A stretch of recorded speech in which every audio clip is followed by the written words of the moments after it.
Hello. To those of you who are in my class, I'm sorry this lecture is coming so late. To those of you just watching on YouTube, my daughter has developed a cough, which is probably just a cold or the fact that she's teething, but um, given that it is right now, it means that there are doctor's appointments and no daycare, and lectures get composed late at night instead of during the day. There are 5 big topics that I'd like to bring into the lecture today. One is masculinity and violence. Another is femininity and fragility. Appearances versus reality. Scarcity and the presence of hope in this play. So let's start with masculinity and violence. Throughout the whole play, masculinity and violence are tied together, although at the beginning of the play it's more ordered in that the violence is a battle. It is for the sake of the country, it is for the sake of the king. It is a show of loyalty and devotion. And it goes very quickly from Macbeth being someone who is gutting people open for the sake of the crown to gutting open the crown itself, like killing Duncan instead of killing people for Duncan. When Lady Macbeth is convincing Macbeth that this is what he should be doing, it has to do with breaking that connection between violence being on behalf of the state or on behalf of the king and just violence itself as being the root of masculinity. It's what makes him a man. On the other side of things, anything female in this play is very fragile, vulnerable to that same violence that is coming from this like masculine ideal. When Lady Macbeth decides that she has to like help convince her husband to do this deed, she asks evil spirits to come and unsex her, right? So part of what needs to be abandoned is her femininity and her like milk of human kindness, right? That's the thing that she thinks that Macbeth has too much of, and that in order to do this, she asks these murdering ministers to take her milk for gall instead of someone receiving life from her, like sucking poison from her breasts. Is like this like terrible like demonization of this ideal of women. Along with Lady M, we have this like, image of Lady Macduff. There aren't a lot of women in this play, so we have Lady M, who's sort of this horrific woman. There's the witches, who are ambiguous in their gender identity. Whereas Lady Macduff is like the picture of femininity. She is surrounded by children. Often she's like feeding her baby on stage. And she's having this like bantery conversation with her young child. And then in true form, she is like slaughtered for that innocence, for that.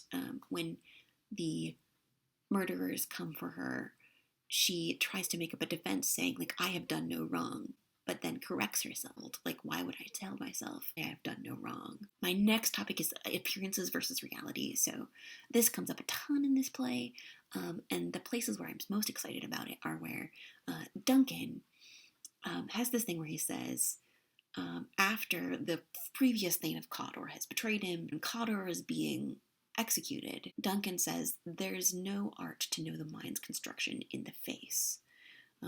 There's no way that you can understand what a person really is by looking at them. And then, like, really soon after that, we have Lady Macbeth seeing Macbeth, and she says, your face, my Thane, is a book where men may read strange matters.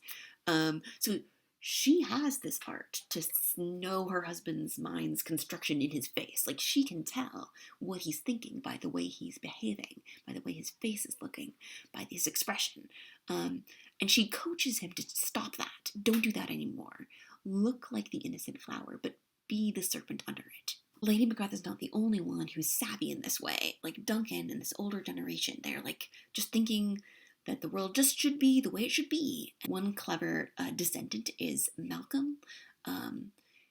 He is like his father in a lot of ways, wanting the best for the country, wanting to be a good king when he becomes a king at the end of the play, but he tests people, right? He wants to know what they're actually thinking, and has this long, drawn-out scene with Macduff where he's trying to get Macduff to say, that's it, like, that amount of vice makes you a bad ruler, you should not be in charge. But it's a test, right? He's trying to figure out, what does Macduff really think? Another person who is savvier than you might expect as a young person is Macduff's son. And he has this conversation with his mother about what a traitor is. A traitor is one who swears and lies. And be they all traitors who do so, like, yes, everyone who does so is a traitor and must be hanged. Like, who must hang them? The honest men. But, like, well, then the traitors and liars are fools, because there are traitors and liars enough to hang the honest men instead. This child is like, I know how the world works.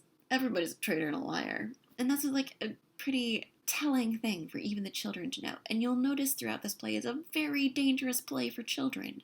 When early on in the play we see things from Macbeth's perspective, right? Like, rather than seeing a horrific murder, or we don't see him murdering Duncan, but by the end of the play we do.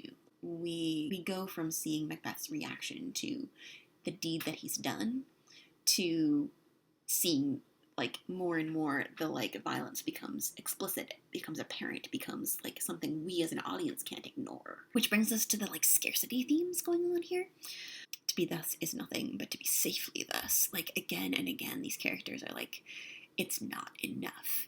Macbeth is the Thane of Glamis, which is like a pretty substantial political position. And then he immediately gets the Thaneship of Cawdor. And it's like, wow. But like, he's not willing to wait to find out whether he becomes king on his own. He's like, I'm gonna do that now. Initially, Lady M, when they both have blood on their hands, is like a little water clears us of this deed. And then the sense of water being something that can take away the blood from one's hand comes up again and again in the story. He says, will all great Neptune's ocean wash this blood clean from my hand? Like imagining himself like taking his hand and putting it in the ocean, and like, that would be plenty, right? But he's saying, no, it's not enough. No, this my hand will rather the multitudinous seas incarnadine, making the green one red. There's not enough. Rather than the water cleaning the blood will dirty all the water in the whole world, all the oceans. This comes up again and again. Again, we talk about blood being a theme in this story. In other places, too, it comes up with when Macbeth goes to the witches, this idea of scarcity, need to know more, to be more secure, to be more and more secure. He goes to the witches, and they tell him, seek to know no more. And he says, I will be satisfied. Lastly, where's their hope in this play? Is there hope? What's the ending? Like, what's going on with this?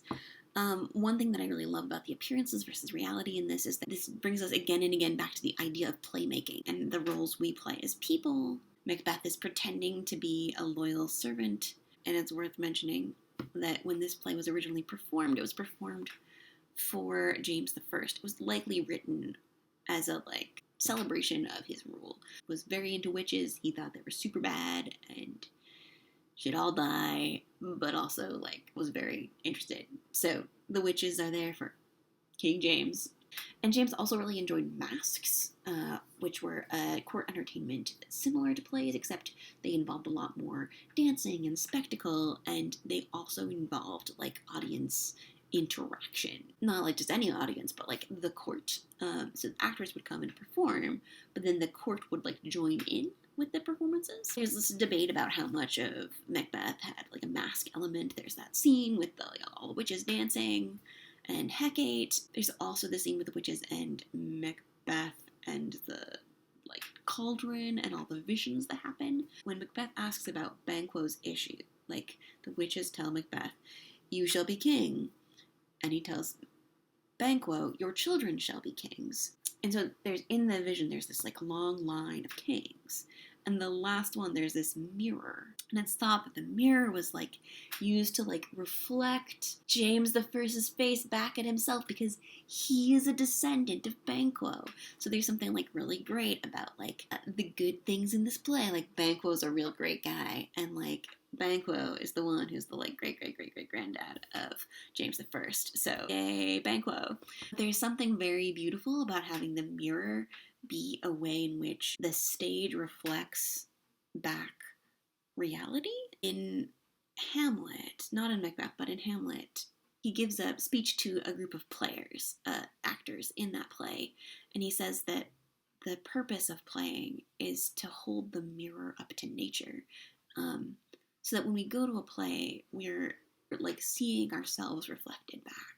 But in Macbeth, all these characters are play acting so much in the play itself that when we get to the end of the story, Macbeth begins his journey with this like careful consciousness and like being the thing he seems. And by the end, he's lost all that. And he gives this speech after the death of Lady M, which he is unaffected by. He says, "Tomorrow and tomorrow and tomorrow creeps in this petty pace from day to the last syllable of recorded time, and all our yesterdays have lighted fools the road to dusty death. Out, out, brief candle, life's but a walking shadow, a poor player that struts and frets his hour on the stage, and then is seen no more. It is a tale told by an idiot, full of sound and fury, signifying nothing." And in that speech, there's that image of the poor player strutting and fretting his hour on the stage. And what I find so lovely about that is that the image of the stage direction with that mirror pointing out at James the First, like pointing back out at reality. In Macbeth, Macbeth is wanting something to show the reality of his own existence, but it ends up being like a mirror reflecting a mirror, reflecting nothing, right? He's wanting his life to have meaning, but he feels like it's just like I'm acting, because he is acting. It is a story, right? Like, and if people live their lives as though it doesn't matter, like that their truth doesn't have consequences, theater becomes a shadow with nothing casting the shadow. It becomes a mirror reflecting nothing but more mirrors. There's no significance in there. Marjorie Garber says, but well, there's no significance for Macbeth. For us watching it outside, seeing this struggle, there can be tremendous meaning. And even in this terrible ways this society is set up in the story, the cycles of violence, definitions of manhood that depend on and call for violence, that those can change, and that empathy or love don't have to be a feminine thing and don't need to be vulnerable. There's one of the things that makes the ending of the play seem more like joyful is this like connection with England. England comes to rescue Scotland from this terrible king they have. And so there's a unity between England and Scotland, which is also symbolized in like the real like historical context where James the First was the King of Scotland, but after the death of Queen Elizabeth I, he becomes the King of England and Scotland, is a thing that's hopeful. But there's also that depiction of the king in England, like Edward the Confessor, who's like healing people by just touching them, which is such a beautiful image, giving life as a monarch rather than giving death, which is beautiful. And I think that how much do you want there to be hope at the end? How much do you want it to be despair? Different productions end the play different ways. Some of them explicitly show the cycle of violence continuing. Some of them are like, yay, hooray, we defeated the bad guy. What's important here is that it's the choice. It's a choice you can make as a reader. Like, where are you seeing this significance of this play? Is it in the hope? Is it need to have a hope? Or is it about a condemnation of things that leave you with hopelessness? Which is really interesting. This is a much longer video than I was intending to make. It is very hard to talk only for a little bit of time about a thing I love a lot. Okay, thanks.